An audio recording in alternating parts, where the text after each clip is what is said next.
The capacity of the immune system to watch कि कोई foreign invader आ रहा है, बॉडी में एनकाउंटर कर रहा है, how to kill, to activate, what to activate, when to activate, वो सब चीजें कहीं ना कहीं स्लो हो जाती हैं. Then comes innate immunity and aging. How innate immunity is related to aging? See, aging के साथ macrophages show reduced phagocytosis and antigen representation. जो मैक्रोफाजेस होते हैं, macrophages are responsible for the presentation of antigen, ठीक है, to the T cells and B cells. तो macrophages उसको कम कर देते हैं. Macrophages are very famously known for phagocytosis, जहाँ पर वो सेल को they rupture the cell and they kill them off, they engulf them off, ठीक है, उसके थ्रू वो उसे किल करते हैं. तो वो प्रोसेस स्लो हो जाता है. न्यूट्रोफिल्स जो होते हैं वो माइग्रेट करते हैं इधर से उधर, एक कम्युनिकेटर का रोल प्ले करते हैं, तो वो कम हो जाता है. एंड नेचुरल किलर सेल्स जो है वो बढ़ जाते हैं नंबर में, and they lose their cytotoxic efficiency. उनकी जो किल करने की, डायरेक्ट किल करने की एबिलिटी है सेल्स को या पैथोजन को, वो कहीं ना कहीं कम हो जाती है. So this leads to ineffective early immune responses and it contributes to chronic inflammatory states which is a hallmark of aging.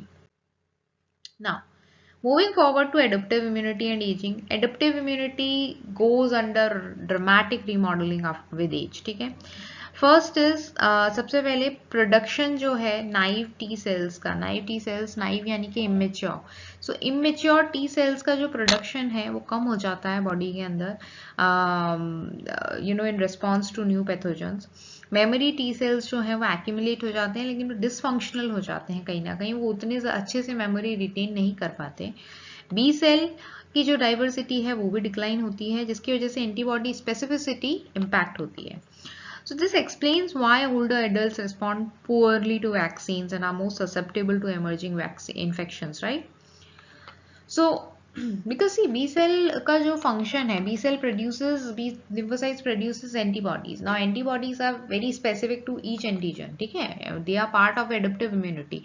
They are very specific to each and every antigen that encounters in the body. So every antigen has a different antibody to interact with. So वो अगर कम होती है तो कहीं ना कहीं वो specificity भी impact होती है. Now thymic evolution, thymic involution. Thymic involution जो thymus होता है, which is responsible for T cell maturation. जो T cells जहाँ से बनते हैं वो thymus से बनते हैं, वहाँ से T cells maturation होते हैं. It begins shrinking after puberty. Puberty जब एक person hit करता है उसके बाद वो उसका